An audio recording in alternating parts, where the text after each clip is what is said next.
Our guest today on Ask the Oracle podcast is Bec Cuzzillo.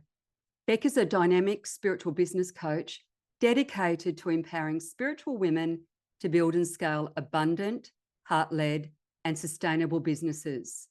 As a passionate Aries, Bec inspires and motivates her clients to pursue bold and ambitious life and business goals. She has been instrumental in helping me elevate my spiritual business with more success, ease, and grace. Bec is also my beautiful daughter. Bec has helped me up-level my own business with absolute ease and grace. In this episode, Bec is interviewing me about my journey as an oracle, my love of oracle cards, and the beauty of creating sacred space. Our topic for today is Journey with the Oracle. Hi, Bec. How are you, darling? I'm good. Thank you so much for having me. What a special experience this is. Yeah. How fun. So, I get the absolute joy of interviewing you today, which is so fun. So, hello, how are you? Welcome to the hot seat. It's like musical chairs today. It is. And we've got some questions that I know your community has submitted, and then some that we know are just going to really inspire other people. So I want to kick off with the first question today. And really, it's just to give us a really good idea of your journey here, your journey as an oracle. Can you share a little bit about what were some of the pivotal experiences or moments that led you to embrace your role as an oracle? What a great question. So, three moments in my life really show up for me. The first is as a small child. Throughout my life, I've always been guided by my intuition. But even as a little girl, when I lost my grandfather, who was like a second father to me, I always had this ability to communicate with spirit. And yeah, I've always just kind of known that I can do that. And I really loved kind of communicating with Granddad after he passed over. And that kind of opened that kind of mediumship and psychic kind of portal for me. So that kind of really pops out on my timeline. I've always questioned things too. Like at school, I would question things. I never really take anything on face value. I guess I am that spiritual rebel. And that's why I really resonate with the free-spirited goddess Artemis, the archer, the huntress, that type of energy, because I've always been very free-spirited. I've always been inquisitive, curious. I've always asked questions. I've always had that psychic discernment where I make up my own mind. As an adult, though, I think the biggest pivotal moment for me was when I had a near-death experience. And yeah, it sounds kind of really melodramatic, but that actually did happen to me. And at that moment, I knew that I had to fully commit to my kind of spiritual pathway and really follow that. So at the time, it was quite traumatic. It was a bit of, it felt like a massive breakdown, but that breakdown was actually a breakthrough for me. So that kind of really jumps out as a time in my life where I guess, that fork in the road. Prior to that, I was in a corporate job, as you know, Bec, and then at that moment, it was no longer optional. I had to kind of really follow that spiritual path. So yeah. So also I get really bored with autopilot living, muggle jobs, the mundane. I do prefer to live a more organic kind of freestyle, magical life that has deeper meaning and deeper purpose for me as well. So it kind of makes sense that eventually I would find my way to this pathway, I guess. Yeah. Yeah. I was actually, and I hope you don't mind me sharing this, but I was having a conversation with my hairdresser this morning. As you know, I got my hair done, looking very Yes, nice. looks gorgeous. And I was talking a little bit about you and sharing what you did. She was super open to, spirituality. And there was a moment where I said, you are just have been such an inspiration for me. And you've been a really great role model as somebody who, obviously as my mum, but somebody who has always forged your own path. We're from Canberra, and most people in Canberra are public servants and kind of follow that very corporate road. And even though it took you a little while to get to this point, in terms of you kind of had that very pivotal moment where you had that near-death experience, and I can 100% attest to that being very traumatic for all of us as a family. Yes, yes. You came to that moment when I was a teenager, and I remember going overseas on my gap year, and I came back and it was like Mum had this huge transformation. You'd really stepped into this new version of you, but it was more of a reclaiming of who you really are, which I think is so powerful. But even up to that point, you've always been somebody who's forged your own path. And as your daughter, that's been really incredible for me because obviously, I run my own business, and it's always been something that I've done too, having had that modeled for me, that it's okay to follow your own path and do something that's a little bit different and a little bit outside of the norm that what other people do. Oh, that's really wonderful to hear that. I love that. Mm. Yeah, yeah. I'm definitely I'm very independent in my thought processes. And I love that it's inspired you to follow your own spiritual path as well. So, oh, it's so good to hear that. Thank you for sharing that. You're very welcome. These are the things that come out on a podcast episode like this. So I'd love to ask you now, what inspired you to create your own oracle cards? You now have 4, almost 5 published decks, which is very exciting. Can you share about the process and the intention behind your oracle card creations? What led you to this point going, yes, I want to do this. This is for me. I think in the early days of that spiritual transformation, oracle cards were something that really inspired me, and I really grew from that.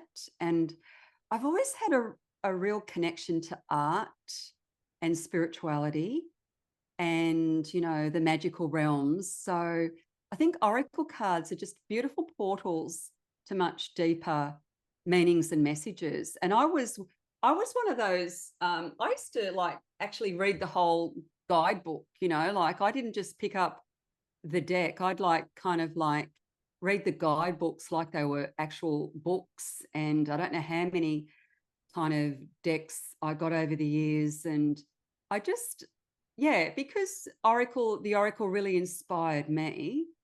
I really felt the need to guide and inspire others in the same way, I guess. But yeah, I've always felt a really strong resonance to it. I think it's because I'm clairvoyant too. So I like art, and I like that spiritual meaning that really kind of ties in with the artwork as well. So yeah, it was a natural kind of progression for me to be doing that. Yeah. It makes so much sense, witnessing that from the outside too, having obviously knowing you very well, that's where you ended up. I remember buying you oracle card decks, and the reason I bought them was because I knew you would love the artwork, and I knew that was so important to you. And I remember once actually you bought a new oracle card deck and you're sitting there reading the guidebook, and I was like, what are you doing? And you were like, I'm reading it. Yeah. I'm actually And reading it. I suppose too, that also gave you, and I don't know whether, this is true, so maybe you can confirm it, but a better understanding of just how much work and consideration goes into those guidebooks. Oh, absolutely. The work is amazing. I mean, it's a hard job, so it doesn't really feel like work, but there's a lot that goes into them. It's the concept, it's the research, it's the channeling, the different divinities. It's making sure that it all is in alignment with the concept and the art and the words, marry beautifully. And yeah, it's big. It can take 12 months to put an oracle card deck together. It's a big job. Absolutely. And I think in pictures as well, like I'm very clairvoyant, very visual. So it makes sense that the kind of spiritual tool that I prefer to use is the actual oracle. Yeah. Well, that's my next question. How did you end up focusing on oracle cards versus tarot cards? What drew you to those specifically? This is a question that was asked recently by a client, and it's really interesting because I do love and adore the tarot, but the tarot is the tarot. You can't mess with the tarot. Okay. It's a system. There's so many people that are really loyal to the tarot. And of course, you can have your own interpretation of it. But I just find oracle cards a lot more fluid. They're a lot more flexible. You can introduce, lots of different mythologies and, concepts with the oracle. The oracle for me is more intuitive in a way where you can kind of take it wherever you want to, if that makes sense. So yeah. And as I said, although I love the tarot, I normally read with oracle because I read intuitively. And the tarot itself, a lot of people really just follow the rules of the tarot. Not everybody, but I think, yeah, the oracle is just a bit more flexible. It's a bit more open to different ways of doing things, which I think really suits my personality. Yeah. Very much so. Very much so. Yeah. I feel like, not that I have delved deep into the tarot, but as somebody with a more practical, rational mind, that Yes. kind of Yeah. tarot would probably suit me better. Although I do love oracle cards because there's not necessarily, you can kind of just pick up an oracle card deck and you can do those interpretations yourself. The artworks will have a meaning for you. There will be, you can obviously read the card meaning, whereas with tarot, there's an element of actually needing to sit down and learn it. That's it. It's great for those spiritual academics that love a system, but their symbology is so specific. Where with the oracle, you can incorporate all different, symbols and messages and colors and divinities. It's just a bit more open, which I really like too. Do you remember when I gave you your first oracle card deck? And I think it was a goddess deck. It may have been a Doreen Virtue deck, but I remember that being a bit of an opening for you at the time too. Yeah. 100%. I don't know if it was Doreen's or whether it was another, but it was definitely a goddess deck. And for me, that was the moment where things really clicked, Yes. because obviously I'd been on my own spiritual journey, but there are certain spiritualities or certain deities or certain spirits that kind of resonate more, and I know you Actually, went on that's a a big really good journey point. with Yeah. the angelic energy as well, kind of earlier on in your journey. Yes. And while I'm trained as an angelic Reiki healer and absolutely love that energy, it's not the energy that speaks to my soul. I love the goddess energy because of how grounding and real it is. And for me, that was the moment that it went, oh, this is my thing. And it was all because of an oracle card deck. It unlocked that within me, which is so powerful. And again, that's probably one of the only decks that I've read the entire guidebook of, because it was the one that really, really spoke to me. So I love that. And it was definitely a portal for me, which I think is such a powerful thing, because for you as somebody who creates oracle card decks, I imagine knowing that it could have that impact on someone is pretty, even it would be hard to hard to connect to that because you don't even understand the ripple effect of what that would look like. Wow. Yeah. That osmosis, that domino effect. Absolutely. I mean, I guess that's the main reason I wanted to create Oracle card decks, because it was my way of, being of service to spirit, guiding others, getting my message out in the world. I really wanted my decks to be diverse. I wanted everyone to have a representation within the deck as well. So I like to kind of mix up the status quo, the stereotypes, all of that type of thing. Yeah. So I love that. I love that you mentioned the goddesses, and you're quite right. In the early days, I was very in tune with the angels. And I think if you resonate with the divinity of the deck, it's going to be far more powerful for you. So that's one really good thing about the Oracle. You find a deck that really sings to your soul, makes sense to you, and the messages will always be more powerful. And they're just different pathways to the same place, that beautiful universal love,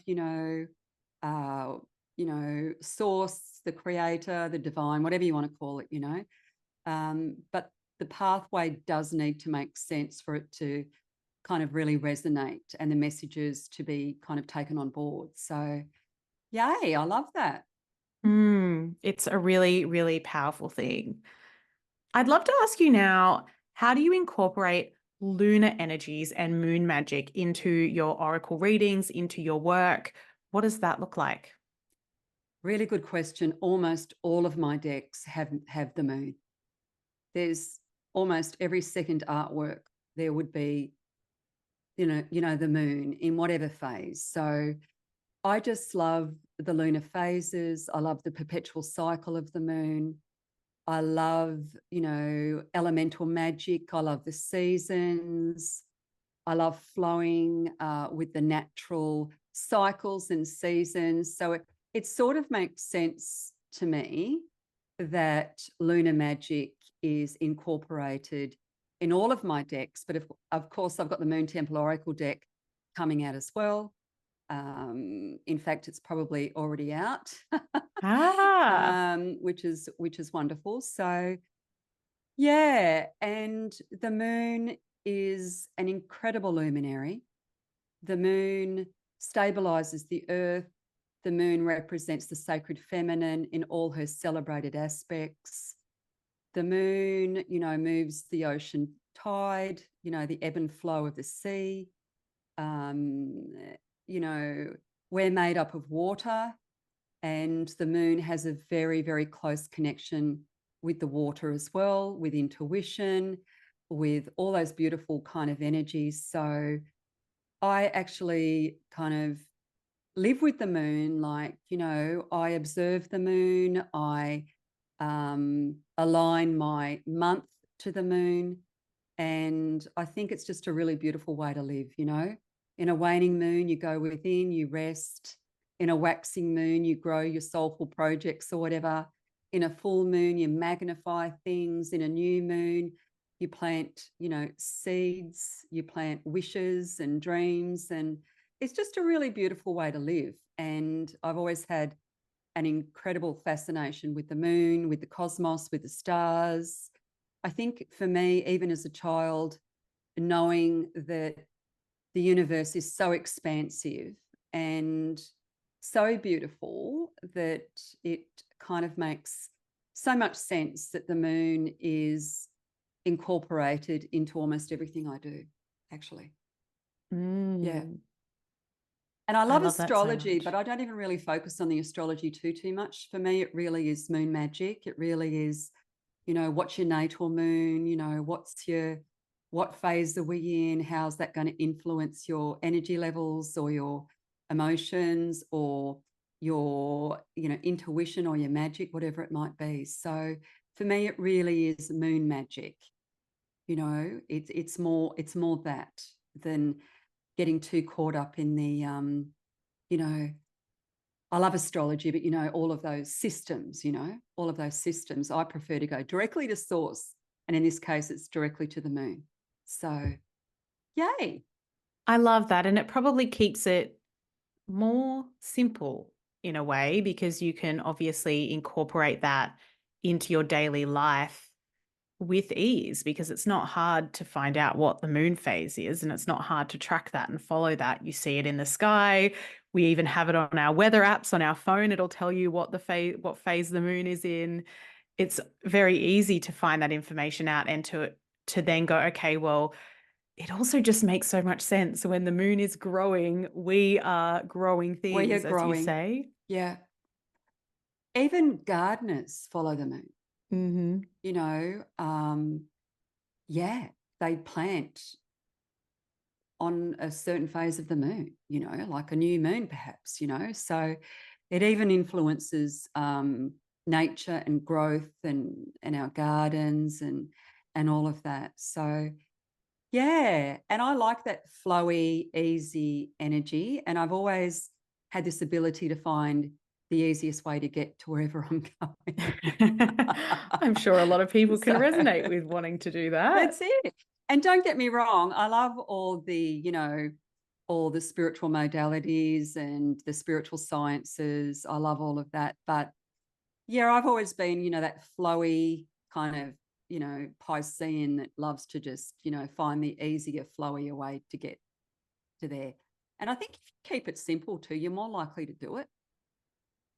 You know, 100%. 100%. You know, if you have to do a chart every time the moon changes its phase, you know, that's a full-time job, actually. Yeah. So, yeah, I love that. Thank you for asking that. It's a really good question. And this one kind of follows on really nicely, which is around how do you create sacredness in your life? What does creating sacredness in your life mean to you? Sacredness is, for me, being fully present and observing the synchronicities, magic, beauty in the everyday, you know, and just being so awake to the love in your life, you know, those glimmers of joy. But it's also consciously creating magic and sacredness as well. So, you know, having a non-negotiable spiritual practice, even if it's just 10 minutes of meditation before you go off to sleep at night, or sunset's a really important part of the day for me. If you follow me on socials, you'll notice that I often take a photo just as the sun goes down, because that's my time to get still. That's my time to do my full body prayer and just have a gratitude moment and to really breathe into that part of the day. So I like to integrate sacredness into, you know, into everything I do. And it doesn't have to be complicated. You know, it can be, you know, setting a beautiful table. It can be setting up an altar. It can be walking in nature. It can be just, as I said, I think to me, it's sacred presence. It's being fully present to the magic in life. And that takes practice because, you know, we all get busy. And when we get busy, we get very distracted. And sometimes we miss the magical moments or the beauty. So, and beauty is one of my core values. When I was younger, I used to think it was quite superficial. But these days I've realized that if you can create beauty, seek beauty, see beauty in people, see beauty in life lessons. So not always, you know, the light and fluffy. If you can see the beauty in grief, if you can see the beauty in love and joy, and yeah, it's all of those things. It's about being present, conscious, and self-aware. And that's always been my natural go-to. I used to get in trouble for daydreaming at school. I'd get in trouble for wanting to, you know, stay in the playground and not go in the classroom, right? Because to me it was far more magical.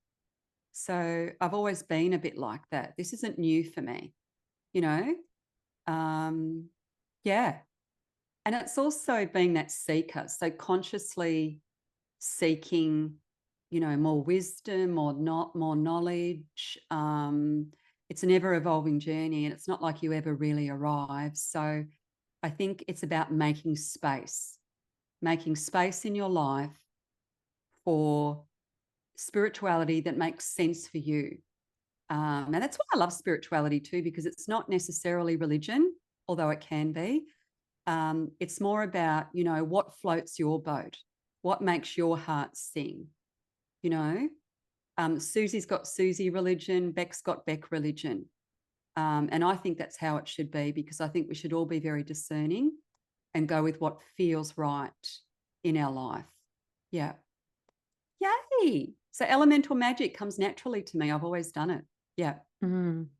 I see and sense spirit in everything, actually, to the point where you can't share it with everyone. But, I sense spirit in a tree, in a bird. Beck, when we go to a cafe or something, I end up talking to the birds, or, this is a thing for me. It's always been a thing for me, I think it's a really interesting one in terms of what that looks like, because I think most people would say that they find that magic in nature.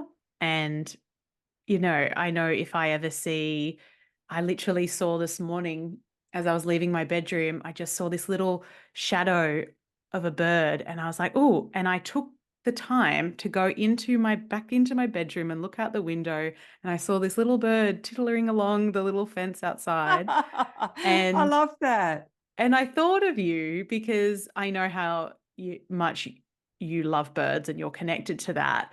But those are the moments, when you say the glimmers or being The present, glimmers. that's the moment. And I think people do get caught up in things looking a certain way, or spirituality having to be more complicated, or it has to be this really long, convoluted practice where it's, a combination of 5 different things, and you Yes. have to sit on your meditation mat for a certain amount of time for it to count. And I just think it's very unlikely that anybody's really going to do that, not consistently anyway. And when you can actually start to tap into some of these things that are everyday things that just happen, you start to even notice them more. So you start to see them again and again and again, and it really Yeah. comes through.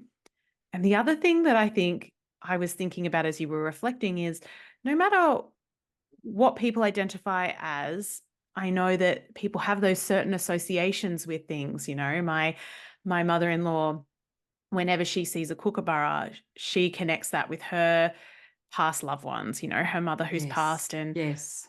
that's a sign to her that they're visiting, or that they're watching over her, or that they're Oh, that's here so and they're beautiful. I love present. that. Yeah. And what's so wonderful about that is I know anybody listening to this will have those things. It's like, oh yes, whenever I see a crow, or whenever I see a caterpillar, or whenever I see a butterfly, or even today my hairdresser again was telling me about a red dragonfly she saw, So Yeah. people have those things they connect to, and it's almost just like making them more sacred. Yes. Yes. Absolutely. I call it simple abundance, right? Because, we all love our stuff, but when it comes down to it, the most beautiful things are the glimmers in a relationship, in, your grandson laughing, in, whatever it might be, absolutely, I love that so much. And you go through different stages of life too. When I was younger, I'd go out dancing all night. And to me, that was spiritual, because I felt free and alive. And, I don't do that anymore, obviously. For me, it's more, a walk along the beach with my sausage dog Pablo, and looking out at the ocean and really sensing spirit in the sea, Um, but, yeah, life changes. And yeah, I love that spirituality can be personalized and really potent to whatever sings to your soul, basically. Yeah, love it. I do too. I love it so much. Yeah, Such a juicy question. whatever wakes you up inside, right? whatever wakes you up inside. What is that? And of course And you can has you reach for the going, artificial, but we're talking about the organic, natural, yeah. being high on spirit, right? Yeah. Yes, for sure. I'd love to kind of switch gears a little bit. This question is about collaboration and co-creation. How has collaboration and co-creation with like-minded individuals influenced your spiritual business and your spiritual journey? Oh, it's made such a difference. If we look at the Oracle card decks, I couldn't do it without co-creating with spirit. When I say spirit in that context, I mean the divine, the creator, whatever you want to call that beautiful energy. Even collaborating with the artist. You're my personal editor before it goes off to the publisher's editor, even the design team, the support team. You're my spiritual business coach. I've got the most amazing virtual assistant, Gillian Holder. Even those relationships are collaborative and co-creative, Within retreats and workshops and programs, I always love to collaborate and co-create with the most amazing people.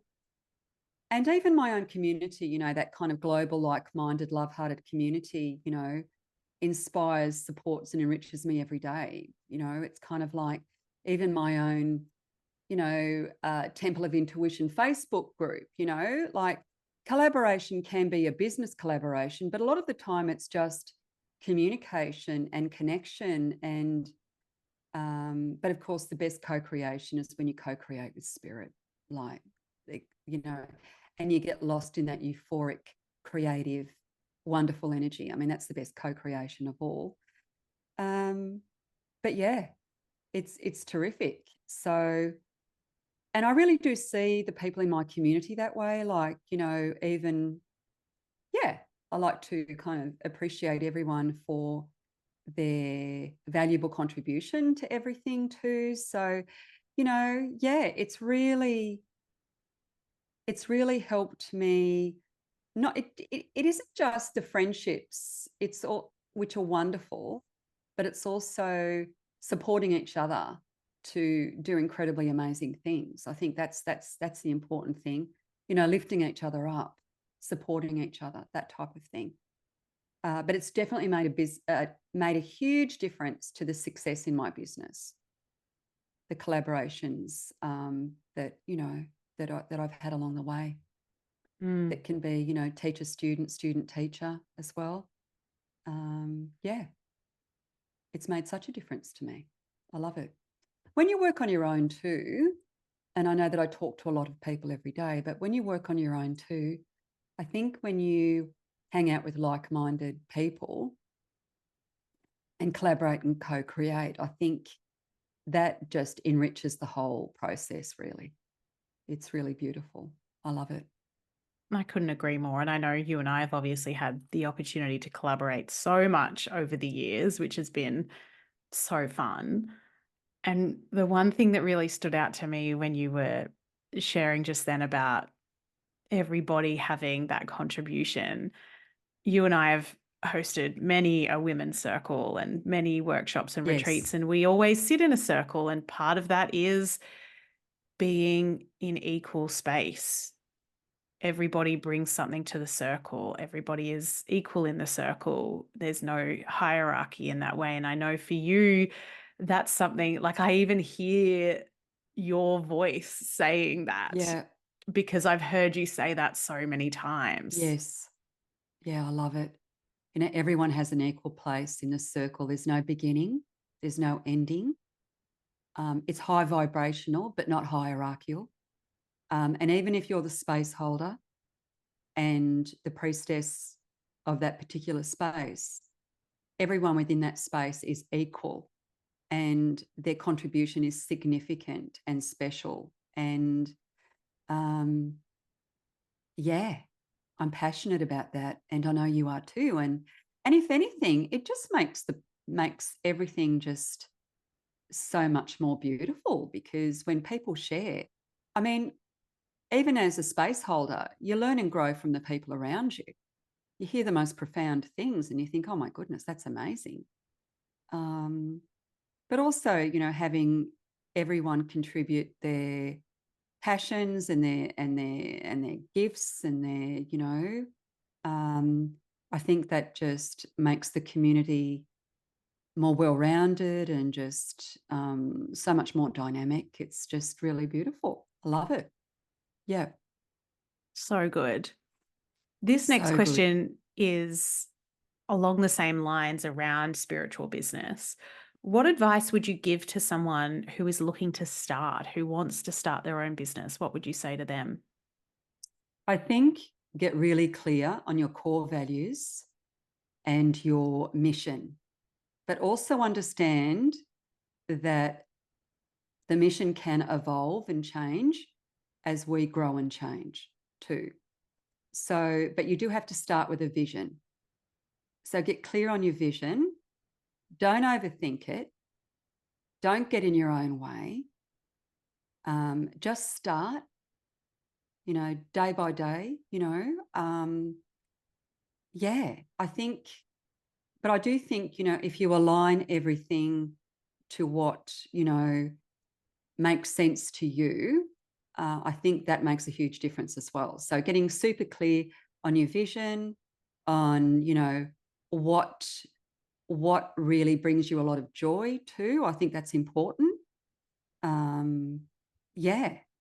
And then just start. You know, you don't need to see the whole staircase. You don't need to see the whole road. It's just that, you know, that beginning. Sometimes things evolve too. Like if I create a workshop, often I just come up with the idea and I write the editorial for the promotion and often write the program or the course or the retreat or the workshop in progress. Like, so, you know, in fact, I think sometimes it works better when things evolve a bit more organically and naturally, and you're being guided by spirit as well. I think that's important. But put your faith in action. Faith in action, start now.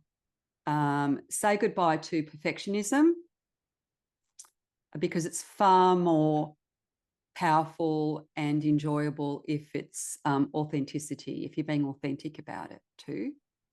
And I think people are craving authenticity and people being genuine as well. I think, you know, yeah, having the courage. We don't often talk about courage, but, you know, finding that bravery inside, you know, that brave heart, like really tapping into that.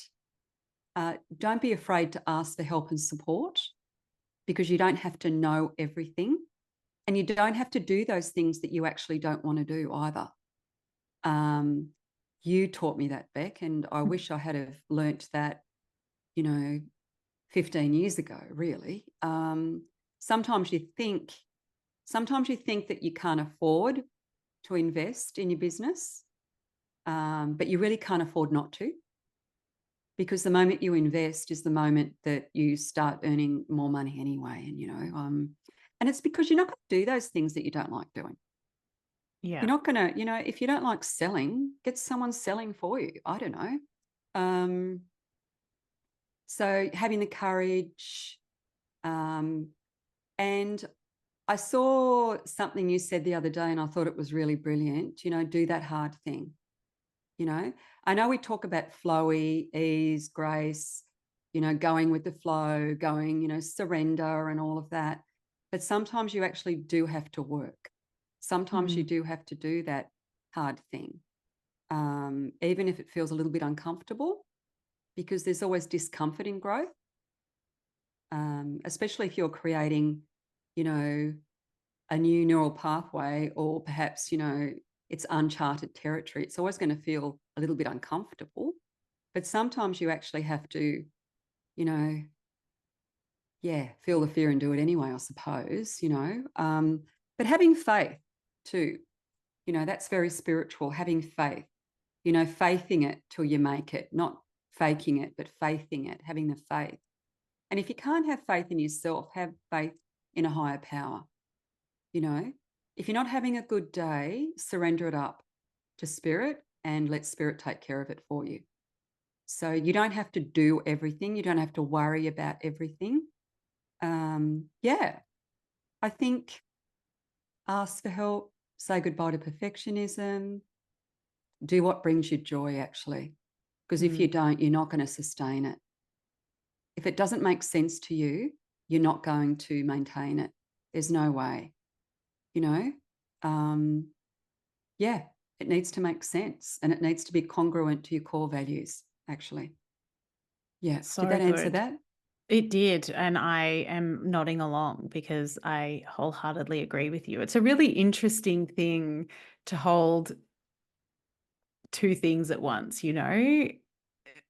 We have this desire to create a business that is our heart and soul mission. We feel really aligned to it. We've got this calling, and it can be easeful. And there are many things about being your own boss that are easeful, but there are also a lot of things about being in business that are challenging. And doing anything for the first time is always going to push you outside your comfort zone. That's literally the definition of being outside your comfort zone, never having done this thing before.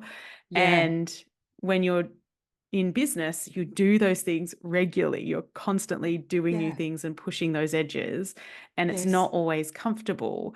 And so we've got to kind of hold these things around, actually, I always think of kids, and obviously I've got the two boys, and they're learning things constantly. And if I ever see them get frustrated with something because they don't know how to do something yet, my reaction is, well, of course you don't know how to do it yet because you're only just You've learning never really that. done it.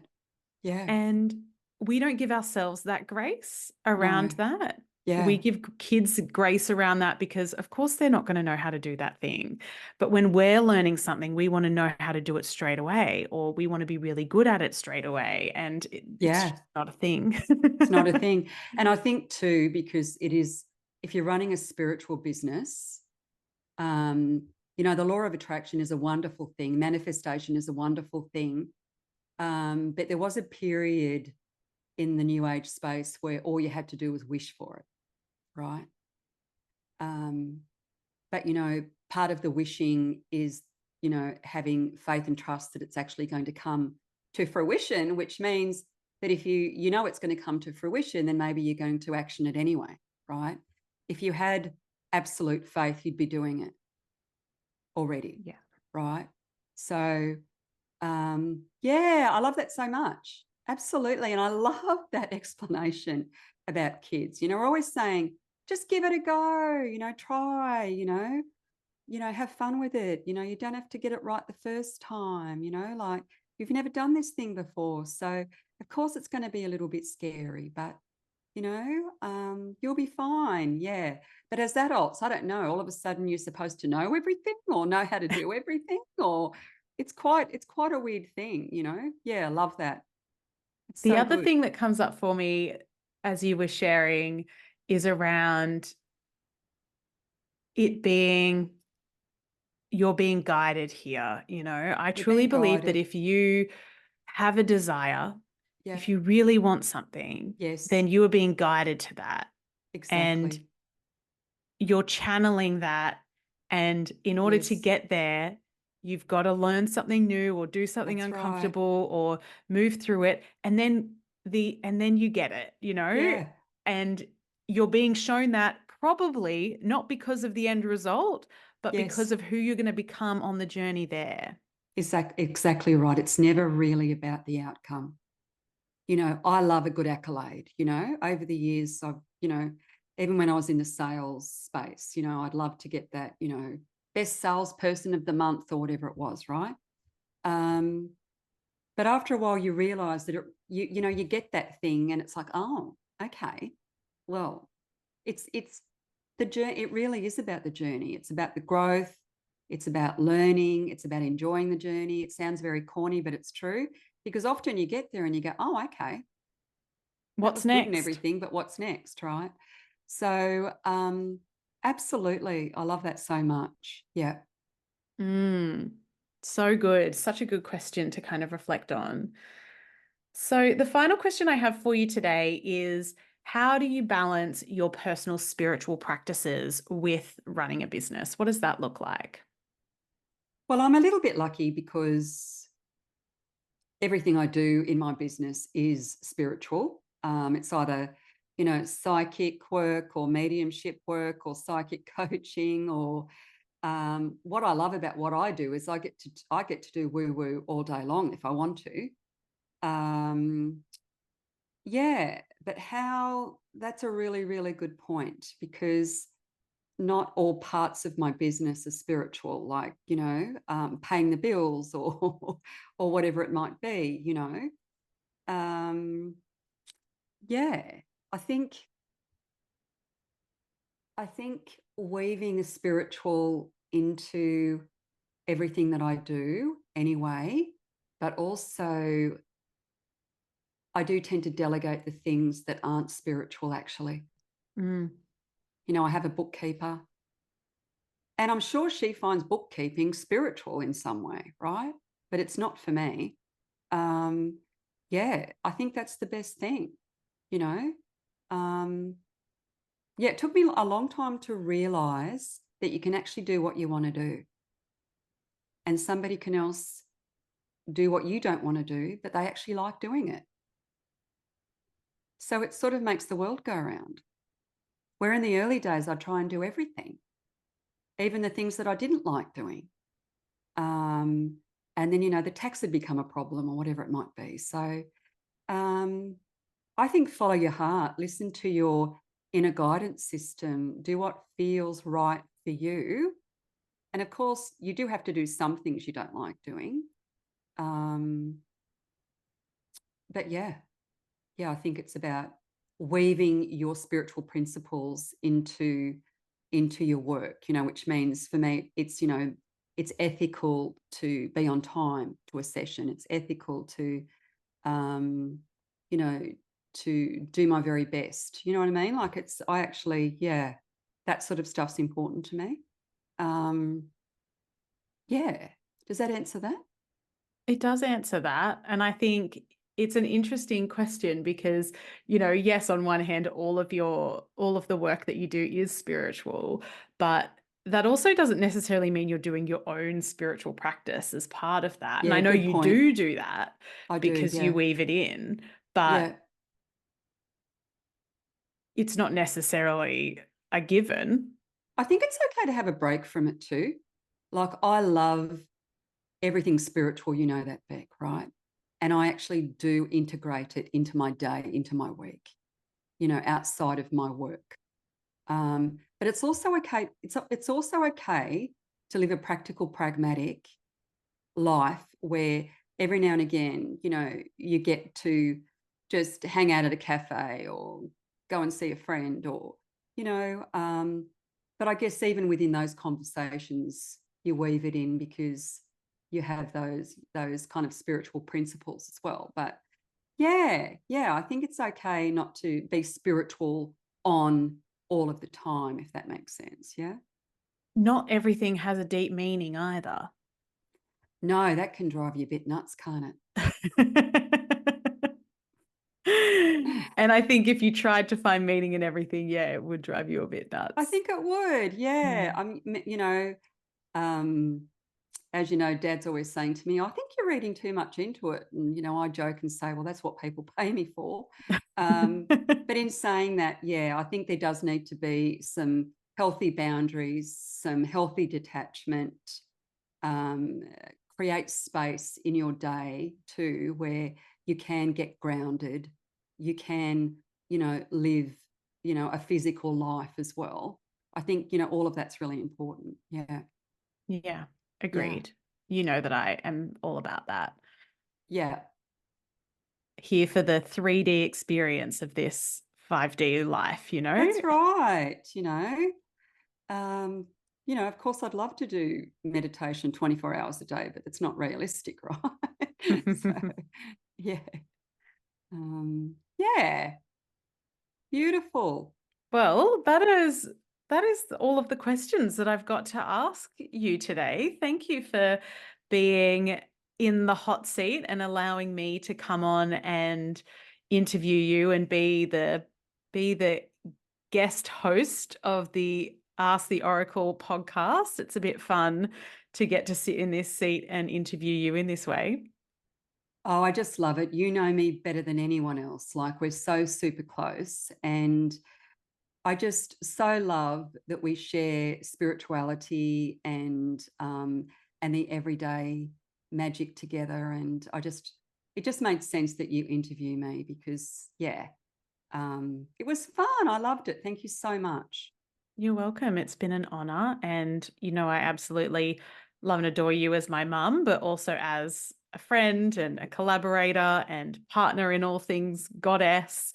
We get to have a lot of fun together. And sometimes when I reflect on the relationship that we have, it really, really hits home just how special it is, because I know not everyone has a relationship like this with their mum. And it's so important to me, and I Oh, absolutely love and thank adore you. you. Yeah, I feel the same way. You know, mother and daughter, best friends, collaborators. You're my spiritual business coach. You've always been super smart, intuitive, wise, even as a little girl. So, even as a little girl, I'd listen to your advice, and now I'm doing that still, which is amazing. So I think that we've got that multidimensional, reciprocal, wonderful relationship. Doesn't mean it's perfect. It just means that it's really damn good. And I love Mm, it. And I love you. So thank you so much. you're welcome.